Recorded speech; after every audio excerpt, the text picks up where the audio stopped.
Petites oreilles, grandes oreilles, ouvrez-vous. D'un bond, mon conte vient à vous. Dans une immense forêt vivait un tigre nommé Shorka. Il était si cruel qu'il chassait par plaisir, tuant tous les animaux qu'il rencontrait. Mais si la chasse est agréable, elle est aussi bien fatigante. Lassé de courir pour se nourrir, le tigre eut une idée. Désormais, chaque jour à midi, un animal devrait venir le trouver pour se faire dévorer.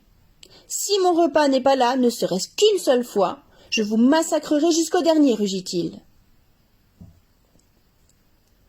Quand le lapin apprit la nouvelle, il réunit tous les habitants de la forêt. « Mes amis, leur dit-il, ne vous inquiétez pas, c'est moi qui irai demain chez Shorka et je vous débarrasserai de ce tyran. »« Mais comment feras-tu, toi qui es si petit ?»« Ça, c'est mon secret, laissez-moi faire, j'ai mon idée. » Et le lendemain, bien plus tard que midi, le lapin se met en route vers la demeure du tigre. En le voyant arriver, Shorka rugit de colère. « Comment ?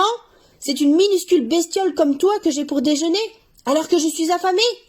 Et comment oses-tu te présenter devant moi avec un tel retard ? Viens là que je te dévore d'une seule bouchée, ensuite j'irai me venger de toutes ces offenses. » « Puissant Shorka, répond le lapin sans trembler, si les animaux m'ont choisi, c'est parce qu'ils pensent qu'il serait bon que tu fasses un régime pour te maintenir en bonne santé. Et si je suis en retard, ce n'est pas de ma faute. J'ai rencontré sur mon chemin un tigre qui m'a demandé où j'allais. Lorsque je lui ai expliqué, il s'est moqué de toi, disant que celui qui reste chez lui au lieu de chasser n'est plus digne d'être roi, et que désormais c'est lui qui le serait. « Vraiment ?» rugit Shorka. « Mène-moi tout de suite à l'endroit où tu as trouvé ce vantard, et nous verrons qui est le plus fort. »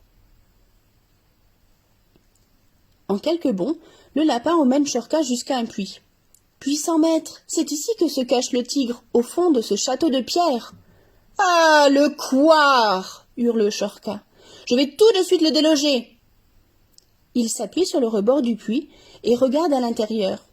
Dans l'eau sombre, il distingue son reflet. Croyant voir un autre tigre, il se met à rugir, et son reflet rugit. Il lève la patte pour menacer, l'autre aussi. Fou de rage, Shorka se jette dans le puits. Plouf ! Un grand bruit d'eau, un dernier rugissement, et puis plus rien. Noyé il est resté. Le lapin rentre tranquillement chez lui, et dès le lendemain, la forêt a retrouvé la paix et ses animaux la tranquillité. Parfois, la ruse d'un petit vaut mieux que la force d'un puissant.